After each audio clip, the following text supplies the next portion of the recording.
Hello friends, welcome back to my YouTube channel and দোস্ত exclusive new ব্লগে তোমাদের সবাইকে স্বাগত জানাই। তো দোস্ত একদম চাঙ্গাভাবে রেডি হয়ে গেছে, বেশ দেখতে পাচ্ছ বাড়ি যাওয়ার জন্য গাইস খুবই এক্সাইটেড।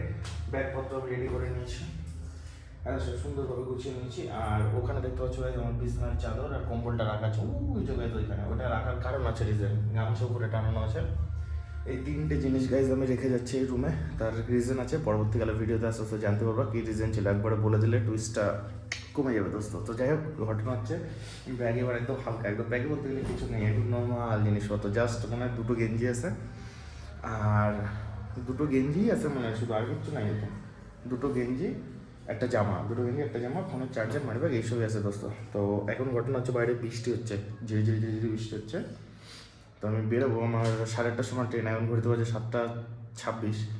তো আমি ক্যাব বুক করেছি। ক্যাব মানে হচ্ছে গাইজ, এখানে র্যাপিডো খুব অ্যাভেলেবেল, এখানে দেখতে পাচ্ছ র্যাপিডো অ্যাভেলেবেল। তো টোটো বুক করেছি দোস্ত, 4 মিনিটে চলে আসবে, দেখো এরপর স্টেশনে লাভিয়ে দিয়ে আসবে।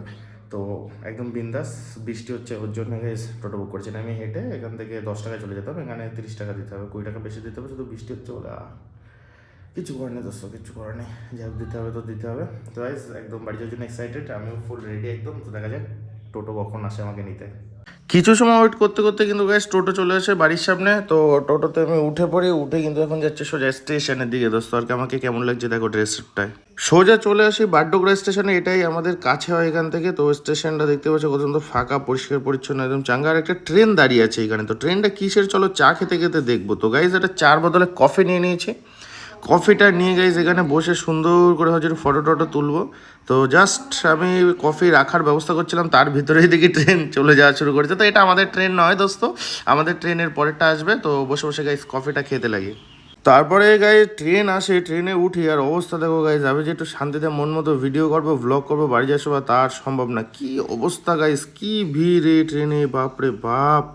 তো এখন ঘড়িতে বাজে 4:32, আর এখন দেখো ট্রেনটা একটু ফাঁকা হয়েছে, আর আমি এখন সিটের উপরে বসেছি দোস্ত, সিটের উপরে। বাপরে বাপ, মানে 4টে অবধি, সে 8:30 থেকে 4টে অবধি নিচে ভিড়ে শুয়ে বসে, যেইখানে বসেছিলাম আমি, তোমরা দেখেছিলে প্রথমে, এইখানে বসে লাথি লুথি খেয়ে, বাপরে বাপ, এরম পরিস্থিতির শিকার জীবনে হয়নি আমি। উপরে বসে একটু ঘুম ঘুম ঝোল পাচ্ছিল, তো দেখি বাইরে গাইজ একদম আলো আলো হয়ে গেছে, আর বাইরে ওয়েদার একদম চুমু ওয়েদার গাইজ, মেঘলা মেঘলা ওয়েদার। আর কলকাতায় ঢুকে গেছি, পাহাড়টা আর দেখা যাচ্ছে না, একদম সব সমতল আর সমতল। আর স্লিপার পরে গাইজ আমি ওখান থেকে এখানে চলে এসেছি, মানে বুঝতে পারছো কি অবস্থা, স্লিপার, জকার আর একটা গেঞ্জি পরে, উফ কি অবস্থা। আর ওয়েদারটা জাস্ট, যা ঠান্ডা হাওয়া আসছিল না, তোমরা কল্পনা করো না, জাস্ট অসম ঠান্ডা আসছিল, পুরো কলকাতার ফিল, উফ মজাদার ফিল ভীষণ।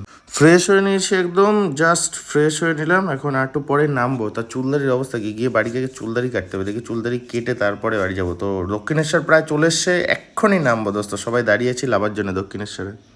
তো গাইজ দক্ষিণেশ্বর লেবে কিন্তু আমি সোজা বাইরে চলে আসি, এখানে বাস স্ট্যান্ডের এখানে। তো আর আমি তো বাসে উঠতে পারি না, তাই র্যাপিডো বুক করে আমি এখন সোজা যাবো দুর্গানগরে দোস্ত।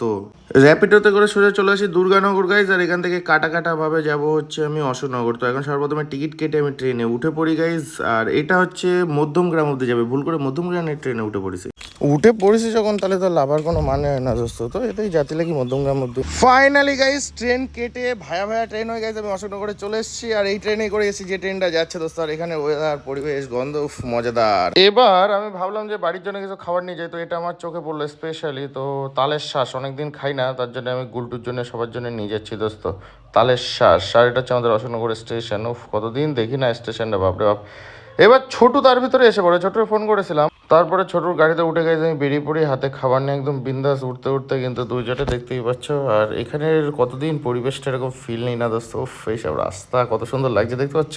ফাইনালি গাইস কিন্তু বাড়ি চলে আসছি, আর আসার পরে দেখতে পাচ্ছ এখন চুল দাড়ি চাঙ্গাভাবে কেটে আসছি, কারণ একভাবে বন মানুষের থাকতে কতদিন আর ভালো লাগে। বাড়ি আসছি, ফুল এনজয় হবে দোস্ত, এখন ফুল এনজয় হবে। তো এনজয় করতে গেলে দোস্ত একটু ভালো করে সাজতে হবে। তো গাইজ স্মার্ট যদি না লাগে তাহলে এনজয়টা হবে কি করে, পুরোনো ফর্মে ফিরে যেতে হবে, পুরোনো সেই হৃদয় দোস্ত। তো যাই হোক, ভীষণ কষ্ট হয়েছে, চোখ টোক দেখতে পাচ্ছ একদম পুরো লাল হয়ে আছে, ঘুমাতে হবে দোস্ত, একটু খাওয়া দাওয়া করে ঘুমের দরকার, কারণ সারা রাত তোমরা দেখলে যে কীভাবে কত কষ্ট করে আমি এসছি গাইজ জেনারেলে, এরকম কষ্ট জীবন হয়নি কোনোদিন আমার। তো যাই হোক দোস্ত, এখন আর লেট করবো না, ঝপ এখন গাইজ চান টান করে খাওয়া দাওয়া করে নেবো। তো আজকের ভিডিওটা গাইজ এই অবধি এন্ড করছি। এটা ছিল আমার slow first time guys, first time আমি স্লো কোনো এক জায়গার থেকে, কোনো এক জায়গা থেকে না, বাড্ডগ্রার থেকেই ধরো। তো লাইফে ফার্স্ট টাইম আমি সোলো ট্রাভেল করলাম, প্লাস আসলাম। আমি গেছিলাম, তোমরা ভ্লগে দেখেছিলে যে আমি কিন্তু গেছিলাম বাড্ডগ্রায়, কিন্তু বাড্ডগ্রার থেকে আমি শিয়ালদায় বা আমার বাড়ি এসেছি সোলো, প্রথমে ফার্স্ট টাইম এটা লাইফে। তো অনেক কিছু এক্সপিরিয়েন্স হয়েছে, সব কিছু আমি তোমাদের ভিডিওর মাধ্যমে কিন্তু তুলে ধরেছিলাম। তো আজকের ভিডিও এই অবধি দোস্ত। তো এখন ঘুমাবো, বিকালে যা করছি সেটা নেক্সট ভিডিও হবে। Love you guys, tata.